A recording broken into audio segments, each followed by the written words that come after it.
کہ نیلم آپ کی بیٹی تھی۔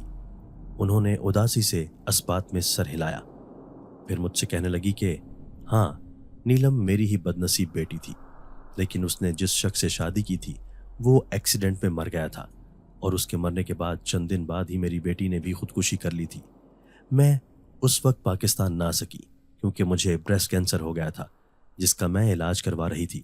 لیکن یہ خبر تو جیسے میرے اوپر قیامت بن کر گری تھی، کیونکہ مارگریٹ عرف نیلم میری اکلوتی اور لاڈلی بیٹی تھی۔ پھر میں اس خاتون سے معذرت خواہانہ لہجے میں کہنے لگا کہ میڈم، کیا آپ شروع سے لے کر نیلم کے وفات پانے تک کی کہانی مجھے سنا سکتی ہیں؟ کیونکہ ابھی تک میں اس کیس میں مزید پیش رفت نہیں کر سکا ہوں۔ اس کی وجہ یہ ہے کہ لوگوں سے اتنی معلومات لینے کے باوجود بھی مجھے اس کہانی کا سرا کہیں سے ملتا ہوا دکھائی نہیں دیتا ہے۔ پھر انہوں نے اسبات میں سر ہلایا اور مجھ سے کہنے لگی کہ مارگریٹ میری اکلوتی بیٹی تھی۔ اس کو پانے کے لیے میں نے مختلف ڈاکٹروں سے علاج کروا کر اسے پیدا کیا تھا، کیونکہ میرا جسم ایسا نہ تھا کہ بچے پیدا کرنے کے لائق نہ تھی میں، لیکن پھر بھی میری خواہش بہت شدید تھی کہ میرے ہاں ایک اولاد تو ہو ہی جائے۔ تبھی میرے ہاں مارگریٹ نے جنم لیا، جو نیلی آنکھوں اور سنہرے بالوں والی ایک خوبصورت بچی تھی۔ اسے میں نے بڑے لاڈ پیار اور چاؤ سے بڑا کیا تھا۔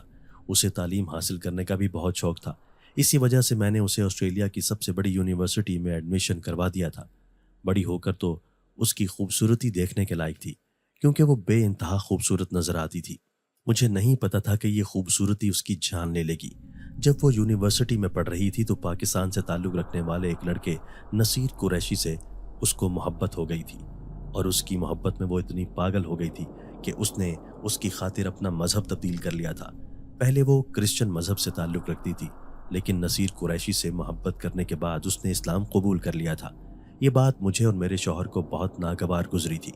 ہم نے غصے میں مارگریٹ سے ہر تعلق ختم کر لیا اور اسے اس لڑکے کے ساتھ پاکستان جانے کا کہہ دیا۔ پاکستان جانے سے پہلے وہ ایک بار ہم سے ملنے آئی تھی اور اس نے بتایا تھا کہ اس نے اسلام قبول کر کے اپنا نام نیلم رکھ لیا ہے اور وہ اس لڑکے سے شادی کر چکی ہے۔ ہم دونوں میاں بیوی شدید صدمے کا شکار تھے، کیونکہ ہماری کمیونٹی نے ہمیں کہا تھا کہ اگر جس لڑکی نے اسلام قبول کیا ہے اس لڑکی سے کوئی تعلق رکھا تو وہ ہمیں اس ملک سے باہر نکلوا دیں گے۔ یوں نیلم ہمیں ہمیشہ ہمیشہ کے لیے چھوڑ کر اس لڑکے کے ساتھ پاکستان چلی گئی۔ اس کی شادی کو ابھی 6 مہینے ہی ہوئے تھے کہ اچانک ہمارے پاس اطلاع آئی کہ نیلم کے شوہر نصیر قریشی کا ایکسیڈنٹ میں انتقال ہو گیا ہے۔ یہ خبر سن کر میں اسے اپنے پاس بلانے ہی والی تھی کہ صرف 6 مہینے بعد ہی مجھے یہ پتا چلا کہ نیلم نے نصیر قریشی کی موت کے صدمے سے خودکشی کر لی ہے۔ میں اور میرے ہسبینڈ تو اپنی بیٹی کی موت کا سن کر ہی غم سے پاگل ہو گئے تھے، لیکن پتہ نہیں کیوں میرا دل یہ بات ماننے کو تیار نہیں تھا کہ نیلم نے خودکشی کی ہے۔ اب میں بھلا کس سے اپنی بیٹی کی معلومات کرتی، کیونکہ نصیر قریشی کا تو پورا خاندان ہی مر چکا تھا۔ ایک بار میں نیلم کی موت کی خبر سن کر پاکستان آئی تھی، لیکن میرا آنا بے سود ثابت ہوا اور میں مایوس ہو کر ہی پاکستان سے واپس آسٹریلیا چلی گئی۔ آج اتنے سالوں بعد جب میں نے اخبار میں یہ خبر سنی کہ نیلم محل کی تحقیقات کی جا رہی ہیں کہ آخر کیا وجہ ہے کہ وہاں پر اتنی موت ہو رہی ہے، تو مجھے ایسا لگا کہ شاید مجھے بھی اپنی بیٹی کی موت کے بارے میں کچھ معلومات مل جائیں۔ کیتھرین کی کہانی واقعی دکھی کر دینے والی تھی۔ میں کافی دیر تک افسردگی کے مارے کچھ بول ہی نہ سکا تھا۔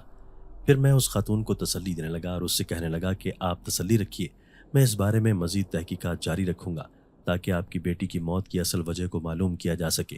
میں انہیں یہ خبر نہیں دینا چاہتا تھا کہ اس محل سے ہمیں جس لڑکی کی ہڈیاں ملی ہیں ہو سکتا ہے کہ وہ نیلم ہی ہو، کیونکہ یہ خبر ان کے دل پر بجلی کی طرح گرنی تھی۔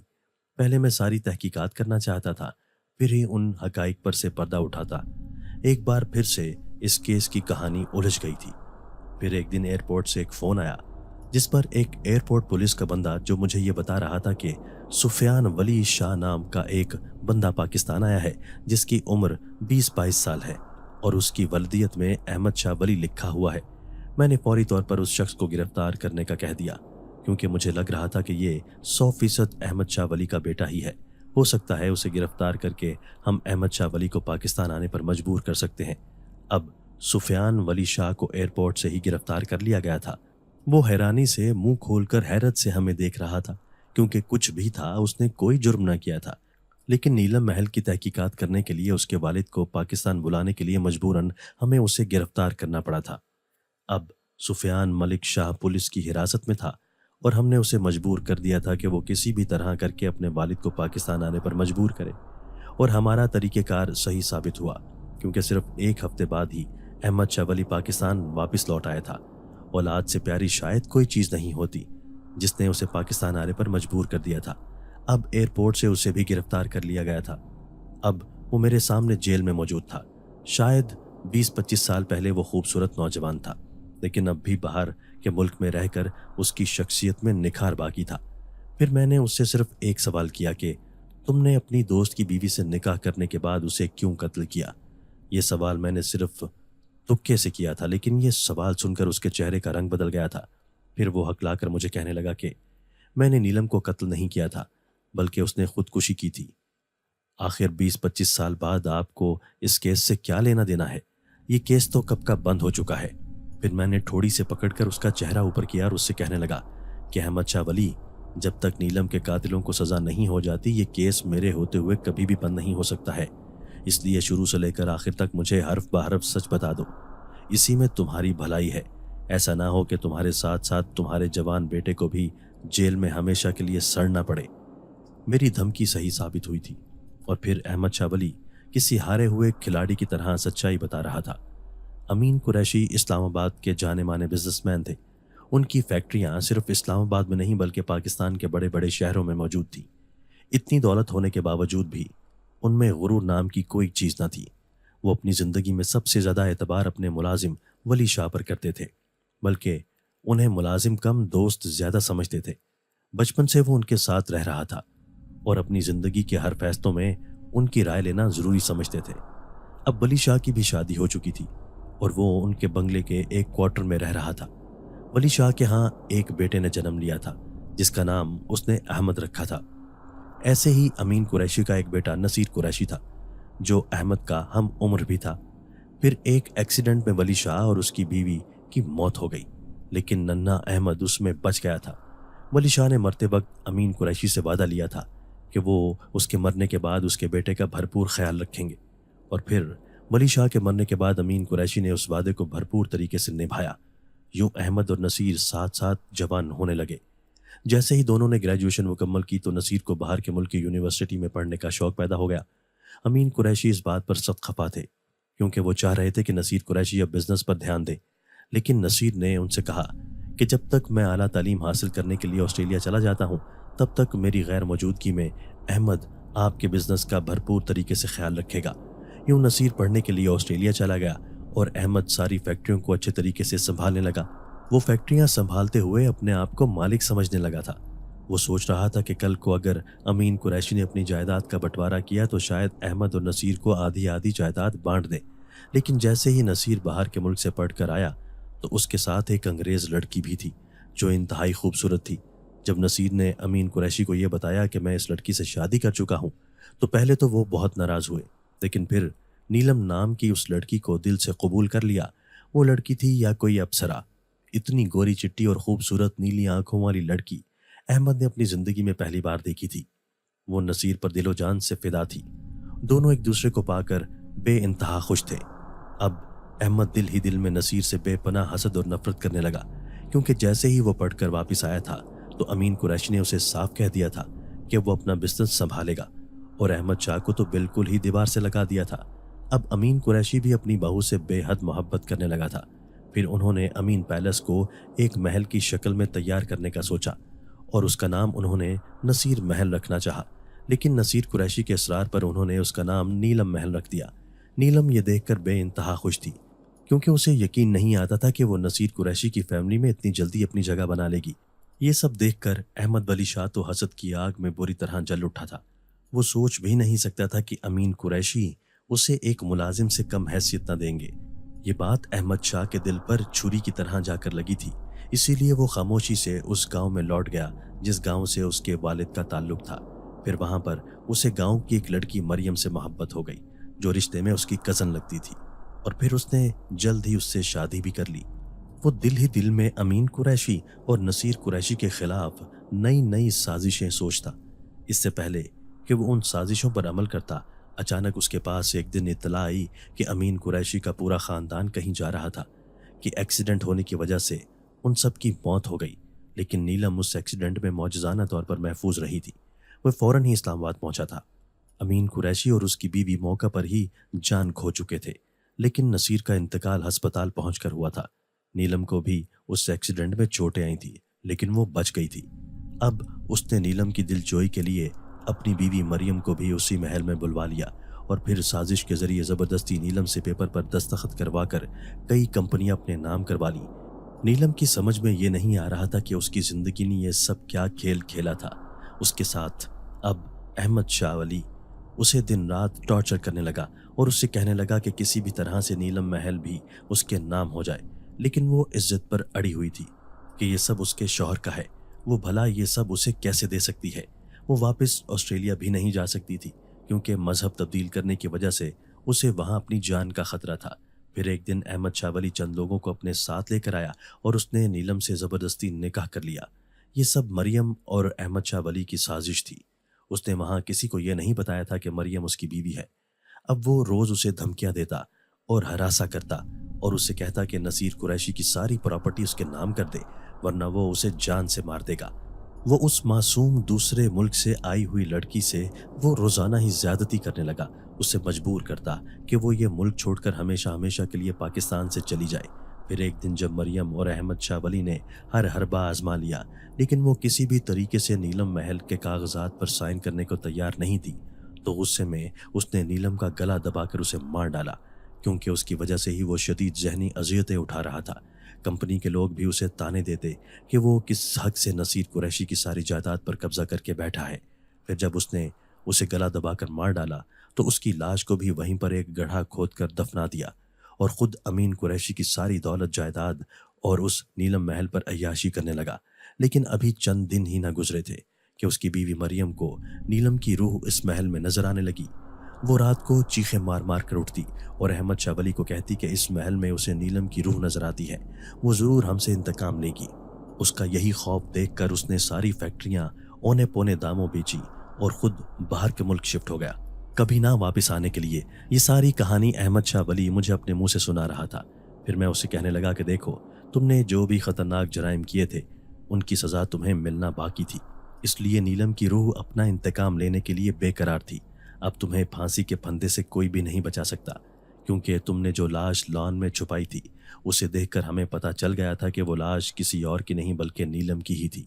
اب تم ساری عمر جیل میں چکی پیسو گے اور اس بڑھاپے میں پھانسی کا پھندا تمہارے گلے میں لٹکا ہوگا۔ تمہاری بیوی مریم بھی اس جرم میں برابر کی شریک ہے، اس لیے اسے بھی فوراً پاکستان آنے کا کہو تاکہ ہم اسے بھی گرفتار کر لیں۔ وہ سر جھکا کر کہنے لگا کہ پولیس اور آفیسر صاحب، وہ ڈر کی وجہ سے پہلے ہی نفسیاتی مریض ہو گئی ہے اور اسے مجبوراً ایک پاگل خانے میں داخل کروانا پڑا تھا۔ ایک دن اس کے دماغ کی نقص پٹی اور وہ اسی پاگل خانے میں مر گئی تھی۔ لیکن میں آپ کے آگے ہاتھ جوڑتا ہوں کہ میرے بیٹے سفیان کو اس کی زندگی جینے دو، کیونکہ اس کا اس سارے جرم میں کوئی قصور نہیں ہے۔ میں نے اس سے کہا کہ جب تم نے یہ جرم کیا تھا تو شاید سفیان پیدا بھی نہ ہوا ہوگا۔ ہم اسے تمہارے کہنے پر نہیں چھوڑ رہے، بلکہ قانون کے مطابق وہ ہمارا مجرم نہیں ہے، اس لیے ہم اسے چھوڑ رہے ہیں۔ دوستو، اگر آپ کو آج کی ہماری یہ ویڈیو پسند آئی ہے تو اسے لائک کیجئے اور اسے اپنے پیاروں کے ساتھ شیئر ضرور کیجئے گا۔ اور ہاں، اگر آپ نے ابھی تک ہمارا چینل سبسکرائب نہیں کیا تو ہمارا چینل سبسکرائب کر دیجئے اور بیل آئیکن بھی پریس کر دیجئے تاکہ ہماری ہر نئی آنے والی ویڈیو آپ کو بر وقت مل سکے۔ اللہ حافظ۔